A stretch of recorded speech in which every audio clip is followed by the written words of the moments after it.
Counselor, there's a raccoon stuck in the vending machine. That's so annoying. I wanted a snack. Welcome to Trail Mix. Our mini episodes from Camp Counselors Podcast. Each week, the stories come from you, our Camp Shady Birch campers. We want to hear your juicy gossip, Top secret confessions, embarrassing and scary stories. and sprinkle in our sage counselor advice. Trail Mix is for the campers. And God, do we love ya. Hey, happy campers. Welcome back to Trail Mix. This is our mini episode where we read listener-submitted stories brought to you by listeners like you. Thank you. I need a bitch. Oh, you need two bitch. I need to bitch. I thought you were saying you need a bitch. I was like, I volunteer as tribute. No. I'm upset. Let's talk about last night. Let's talk about last night, campers. So, have you ever slaved away in the kitchen? Wanting to make something so delicious for hours and hours and hours and trying new recipes only to find out that it's actually all gonna suck. And then you spend like 2 hours just cooking it. And then like you went to the grocery store and you did all this prep and this research. And then you sit down, you eat it in 5 minutes and it wasn't even good. And then you have all these dishes and you're just like, what was the point? What was the goddamn point? What was on the menu? I wanted to make you scallops. I was sat in the parking lot of Shaw's for like 30 minutes watching recipe videos. I was like, I'm going to make him this. Get inside, I go to the seafood counter. The man's all confused. He's getting weird. Bug-eyed, scaring me. And I'm like, hey. He's like, hey. And I'm like, do you have scallops? He's like, I don't know. And I'm like, what? And he's like, I actually work at the deli and they're having me cover seafood.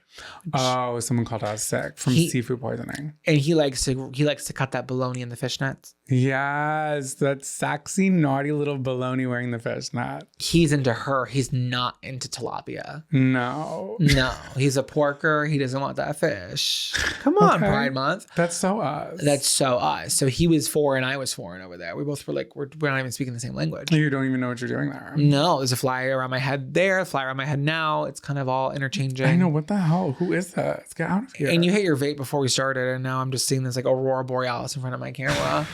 Oh, look at that. So anyways, I'm like, hi.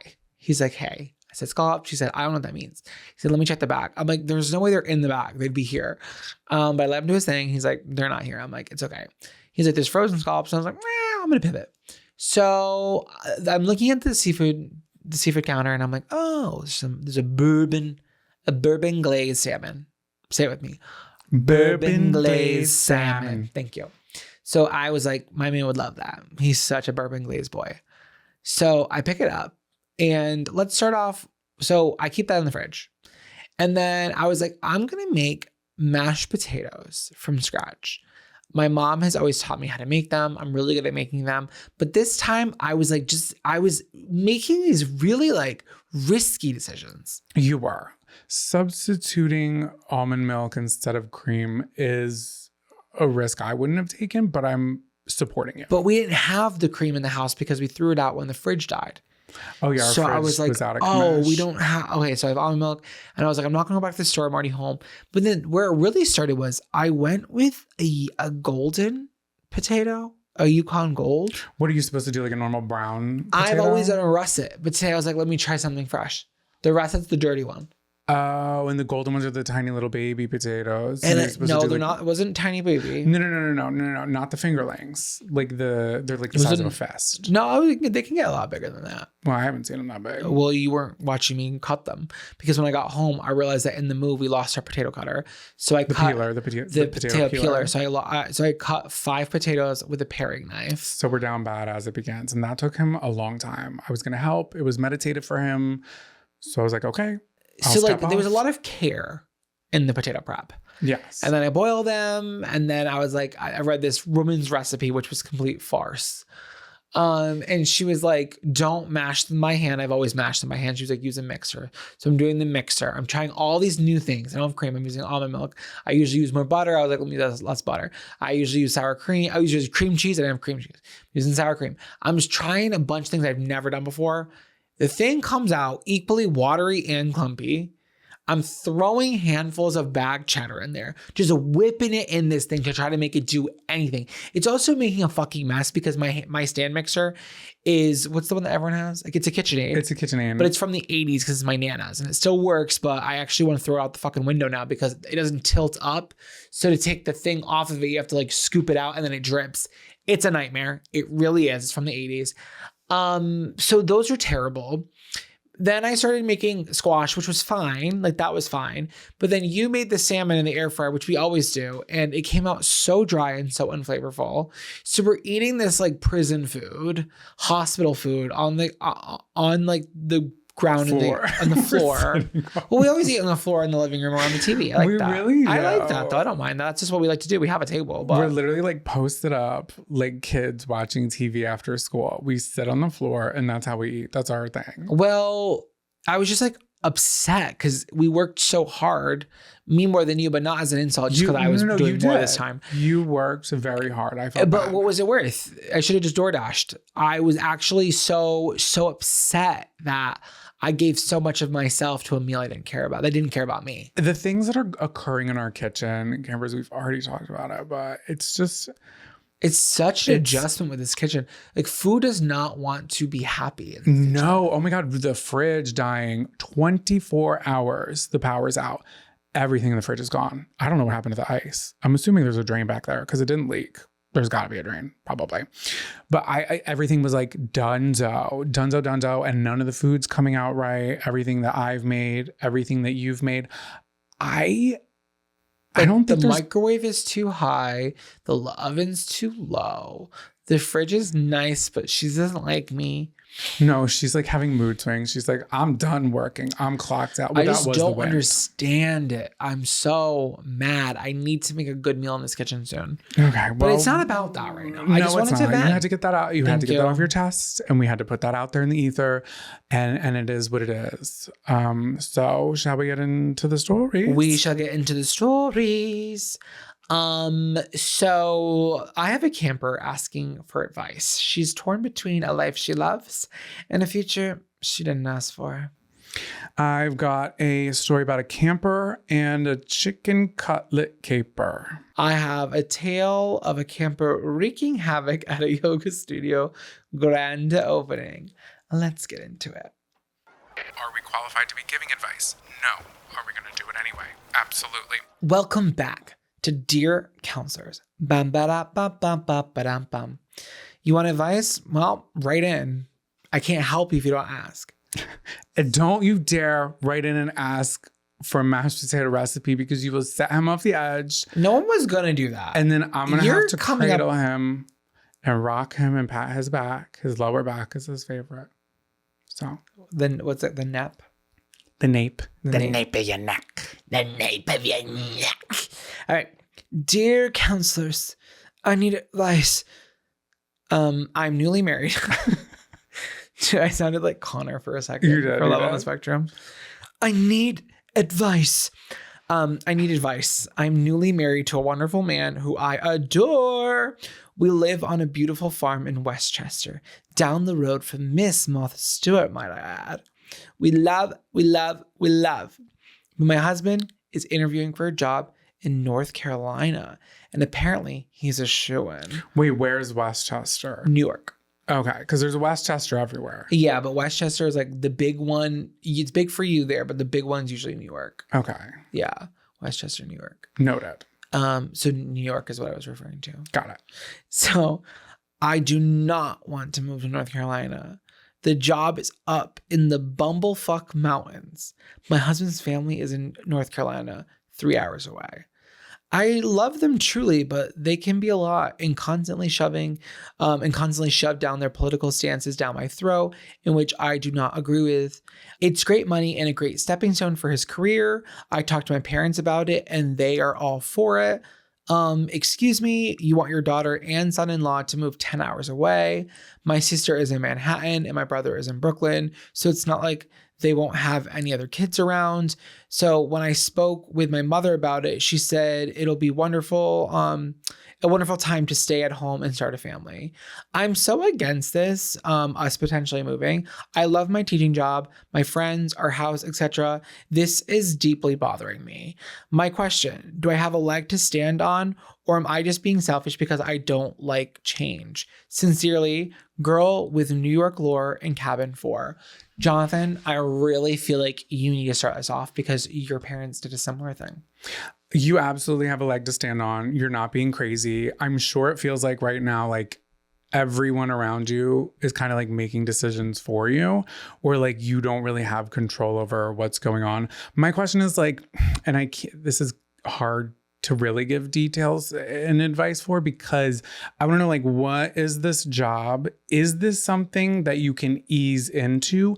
Is this something he could travel for and then work home? Because I think having you uproot your entire life to go to like the bumblefuck nowhere, that's like, maybe have a serious conversation with your husband and be like, put yourself in my shoes. Like, after figuring out if there is another option that he can do for this job, you know, is it a sales position?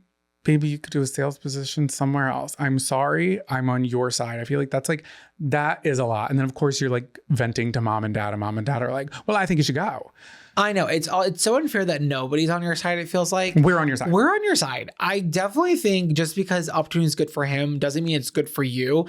And let me tell you something, you really need to think about your mental health in this, because even us moving here has affected my mental health. Even though I'm from here and I love everyone here, like big transition can be really difficult, even when in my sense it was good, right? It still has been like a lot to process. 100%. So this is not going to be easy.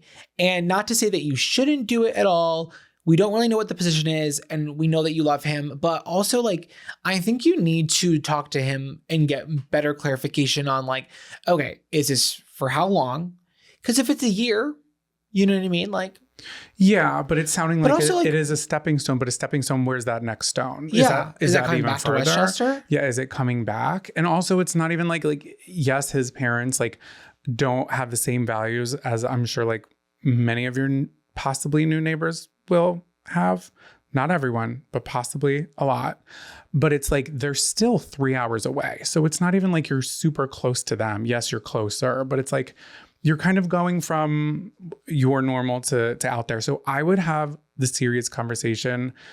If push comes to shove and you do end up going, it's not that you're incapable of doing it, but I think you should have a say in this, because it's not just for him. It's like you know? Yeah, because what about your life? What about your friends? What about your job? What about everything that you worked for? Did she say what she does? And she's a teacher.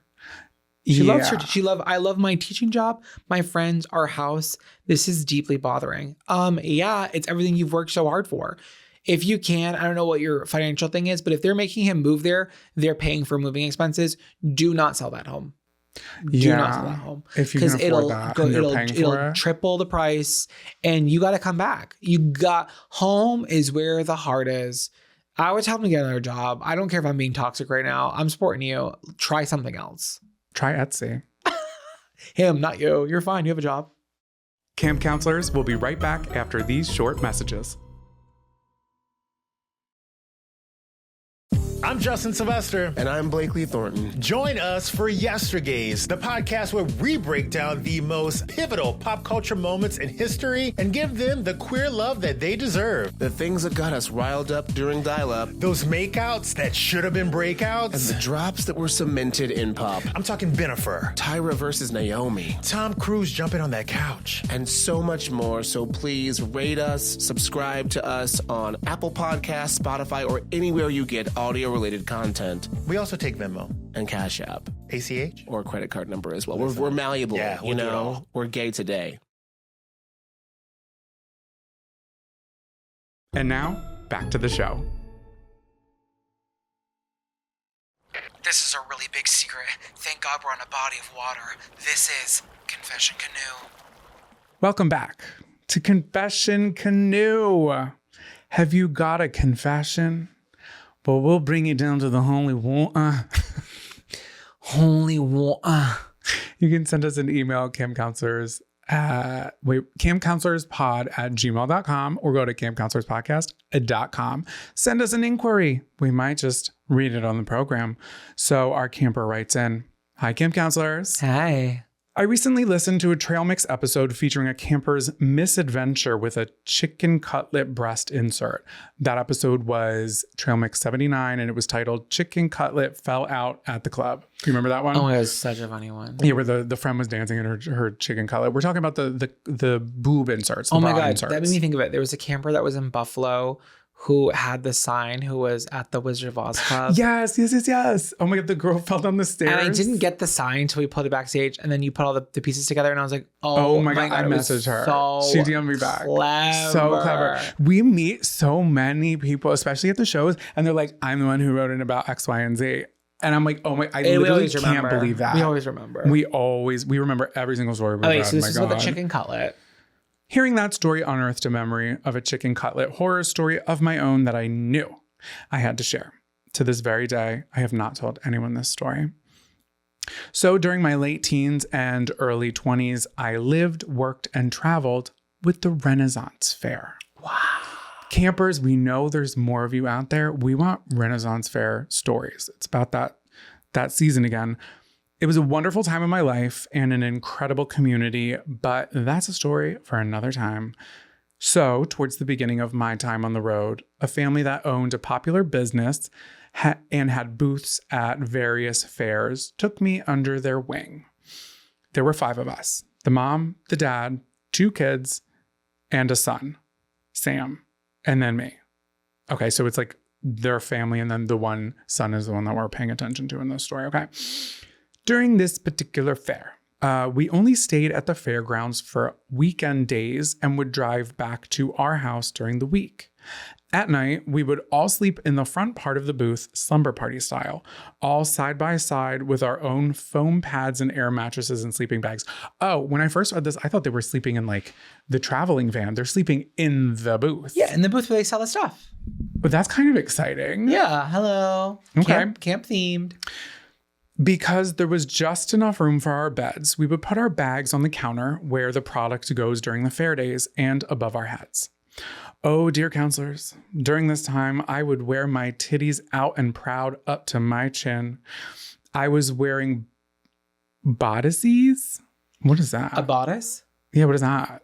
Like almost like a corset. Corset? Oh, yeah. That really like holds the bubbies up? Yeah. Okay. Oh, there it is. Or corsets with big fluffy skirts to work, and I loved every minute of it. Dressing up for work is one part that I miss the most. I kind of feel like that's like the best part of working at the Ren Fair. Yeah. It's like, oh, I'm about to bust down this body tee, hair, makeup done. I'm selling you ribbons for your hair, and I'm selling body on the side. Love that. Love that. At this time, one of my nunu nana tatas was bigger than the other. Namely, my left titty was bigger than my right. Looking back, the difference was so minimal, but my anxiety would not allow me to believe otherwise. I felt so insecure about it and hyper-fixated on it. By the way, as an adult, I learned that this is a common thing for many women and there is nothing wrong with it. Retweet. I've never like noticed that about anyone. Not that I'm really looking at boobs like that. Yeah, I don't think they're perfectly symmetrical. I think rarely are they perfectly symmetrical. I think sometimes it's just like a little bit off. Sometimes it's big way off. And either way, it's just like we're all human. Your boob, baby. That's just your bubbies, you know? Let them hang out or don't. It's your choice. So I too used a clear jelly chicken cutlet to align my stars, so to speak. And boy, did they shine. Everybody loved them. So one Saturday night, I was exhausted after a long day and quickly changed in the dark in the back room. We closed the booths, got our beds ready and prepared for bed. Since I had already changed, all of my clothes were sitting on the counter from that day. My bodice, my shirt, my belt, my big fluffy skirt. I picked it up in one big swoop, stuffed it in my overnight bag, and fell right to sleep. The next morning, I'm running late and have to get dressed quickly. She wakes up, God damn it, girl, get up. It's coronation day. She's like, oh my God. They're opening the gates. Yeah. Okay, so she's running late. She's getting dressed quickly. I noticed my chicken cutlet is missing, but I don't think much of it. I could hear the morning trumpets warming up at the front gate in preparation for opening. The queen is coming. The queen is coming. I clearly didn't have enough time to look, and I figured it was just in one of my big, huge duffel bags. And I was so tired from the night before. It's probably somewhere weird. I'm just going to have to go with it. So that evening, after closing canon, I didn't know that. They close with a canon? Depends where you are, but that's probably a fun one. I wonder which one this is. It was a traveling one, though. A traveling one, yeah, obviously. I walked back to the booth, and I see the daughter of the family and a few other neighbors' children running around outside the front of the booth with their little swords and shields playing pirates. I didn't think much of it when I walked in. I said hi to the mom and Sam and asked them how their day was. She said it was good, but she could not believe what the kids had found. Everything clicked in my head so quickly. My chicken cutlet. The kids outside, the ones that are playing pirates, using my clear chicken cutlets as eye patches. No. Oh my God, no. She's working overtime. I can see through this eye patch. Oh my God, not the pink eye. Oh my God, that's pink eye. Boob sweat in the retina. I would too. I'd be like, look at the perfect eye patch somebody left behind. I'm going to wear it now. Give me your pirate's booty. Okay, I freeze. I look at the mom and I go, oh yeah? What did they find? She says, one of those boob insert things, you know, a chicken cutlet, a universal term. Some random patron must have left them during the day. I feign in shock and slight disgust as we're looking at the children who were touching it. Why isn't the mom like, kids, put that down? She's just letting them run free. They're like, they're kids. They've got to learn on their own. It's better that than them playing jacks. Jacks is dangerous. Well, I feel like the parents of children working and living at the Renaissance Fair are probably pretty lax in nature. That's so true. They're like, oh God, there's 8-year-old Mary. She's into the mead again. Let her drink. She's fine. But this is mead. Mead. Oh. MEADE? She's into the meat again. Take that turkey leg out of her throat. Oh, well, that too. Well, that was the baby. Doesn't even have it's gummy. No teeth. I feign shock and slight disgust when looking at the children touching it. I fake laugh and I say, that's crazy. She wrote crazy. The mom laughs too and quickly changes the subject. The whole time, the son, Sam, standing next to me. Sam and I's beds were next to each other in the evening booth setup. I can't explain it. It was so subtle. But when the mom told me what it was, Sam's eyes flicked, and just for a second, he stared at me. In that moment, I just intuitively knew that he knew. But he never sold me out. And to this day, I never told anyone. Thanks, Sam. I wonder how many other misadventures have been caused by my chicken cutlet inserts. Anyway, love y'all so much. Please come back to Atlanta. XOXO, the cheeky chick in cabin 6. Love that. Love that. Don't play with chicken cutlets if they're not yours. Just don't do it. You're going to get citronella. Well, I too have a confession, Canoe. Well, I've got my oar. I'm ready for rowing. So this camper writes in, Dear counselors, I started going to yoga in 2019 and quickly became good friends with the owner of the studio as we had a very close mutual friend. I went to class regularly for a few years, and the studio became more and more popular to the point where the owner was able to open another location. Wow. I know, love that. So to celebrate the success, there was going to be a grand opening event with snacks and drinks, and then everyone would participate in a yoga class at the brand new studio. Yoga people are so funny like that. Yeah, it's like a lifestyle. It's like it is your meditation. And I think if only I could get into it. It seems like less of a, like it seems like community in a way. For sure. And I feel like everyone's there to like good vibes and relax. Like they do the yoga, but they get through that so they can do the socializing too. Yeah. That's what it seems like to me. I'm just too gassy. So you are. At the grand opening, snacks and drinks were served and everything was going great now. As I was standing in the lobby, I began to see heads turn and whisper among the other students. Worried faces began filling the crowd. What the fuck is going on? I thought. Me after one glass of wine trying to get involved. What the fuck is going on right now? Seriously, what the fuck? I'm going to freak out. What the hell is going on right now? Literally me with my plastic cup of welcome reception Prosecco. So like, we're not drinking. It's just But yoga. you're with your friends. So like everything is just like a little bit more like Elevated. Are you yeah. serious right now? What the hell is everyone talking about? That's how I'm picturing this. Eventually, one of them went up to the front desk and I heard him say, "Do you guys smell that? It smells like there's a gas leak in here." Scary. The owner's face went pure white and her eyes were huge. Oh my God, on opening day. "Oh my God, we need to find my husband. We're going to need to evacuate and call 911. That's so me as the me. owner. Oh, I'm Well, like, no. I'm an alarmist. Yeah, you as a spectator that walked by, who wasn't even in the building, shouting 911. No, absolutely. And I'm like, listen, we just opened for business. This cannot affect our Yelp score. I'm sorry. Our camper's freaking out. She's like, everything was happening so fast. There was pure panic on everyone's faces. Was the building going to explode? Had we been breathing in toxic fumes?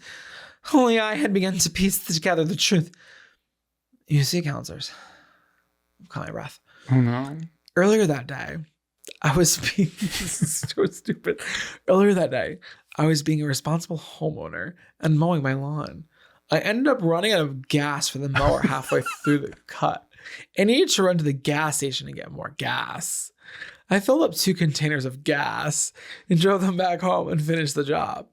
The lawn looked great, but some of the gas from the container had dripped onto my yoga mat, and I didn't realize it until that moment.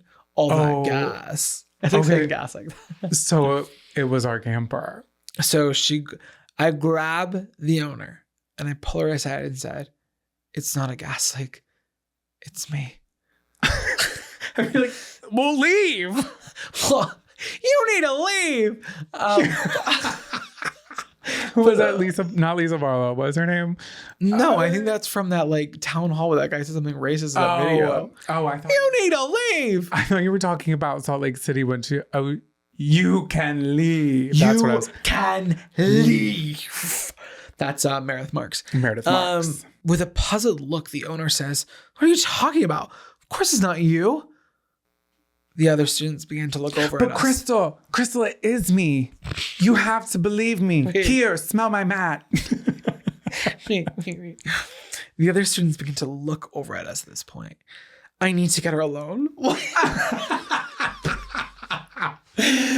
Listen, this is my anxiety and my social anxiety. Why I'm do you like, need to get her alone? because it's just, this is the name of the game. This is the situation that I'm in. Everybody's trying to relax. I don't want everyone to know that I'm stinky gas gal. I need to get her alone so I could explain the truth without everyone knowing all this panic was all my fault. I yank her away from the lobby. Her arm's dislocated. And she goes, "Ow! Ow! Come with me. Come." So dumb. People are screaming. There's charcuterie in the air. Oh my God, someone tries to light a cigarette and the whole place blows. Who's smoking in here? Are you kidding? It's a yoga studio. Everyone's smoking. Okay, so I yank her away from the lobby. Ow! And out of the sight from everyone else, I say, "It's me. I think my yoga mat is soaked with gas." I yelled. I look over my shoulder to see if anyone had heard. You just yelled. Of course they all heard. There's no fucking doors here. Just an aesthetic curtain between us and my panicked audience. It's like a partition, like one of those things that's like standing and it's like has a trifold basically. Oh my God, not soundproof, I'll tell you that. Relief washed over her face as I explained my homeowner duties from earlier in the day and how my yoga mat was in my car when I went to the gas station. She began to laugh. "Oh my God, get that thing out of here," she instructed me through giggles. I then had to do a walk of shame back out to the lobby to exile my mat outside through the crowd of awaiting students. They start to part like one by one. And everybody's turning their heads like in Heather's. It's Lisa. Oh my God, is that her name? No, I just didn't. Oh, okay. I then had to somehow participate in an hour-long yoga class and knowing everyone in the room was secretly trying to catch a glimpse of me to figure out how the fuck I caused the earlier panic. That's her. That's Gassy Gal. Get her, boys. My mindfulness was out the window for me for that yoga class. Yeah, you can't even lock in. No. And that's how I ruined the grand opening of a yoga studio by causing a gas leak. Namaste and Canoe. Camber, what a tale to tell. That was excellent. This is the kind of storytelling we're looking for. That was dumb. That was silly. That was serious. Some parts were a little scary. I was nervous. She omitted the part when she went back into the room and they're looking at the yoga mats because hers was already laid out and hers was in a puddle of gas. Like you could wring it out. And at least behind like those oil marks that are like rainbow. It's just like, oh my God, what's going on there? I yanked her arm. I have Come to get with her, me though. privately. So good. Okay, well, campers, that set the bar. So write something like that. No, I liked every story. Honestly, me I liked too. every advice. Everyone's good. I think it's just all and all the giggles along the way. It's not about the stories. It's about the laughs we had along the way. I hate having to go to the gas station and fill up a tank. That's like... We don't even have a lawnmower. We pay the kid on the street to do it. No, but I did back in the day. What? I did. Who do you think was going to the gas station at the Wawa? The Super Wawa? I can't picture you pumping gas. Well, campers, I can picture you writing us an email at camcounselorspod@gmail.com or on our sexy website, www.camcounselorspodcast.com. And maybe we will read your story. Who knows? We know. But you have to write in first. So please do that. Thank you so much for listening. Give us a 5-star rating and review anywhere you're listening to this sexy little program. Love, love, love that kind of stuff. Thank you so much for listening. We'll see you Wednesday. We'll see you next Monday. We'll see you forever. And with that being said, lights out, campers.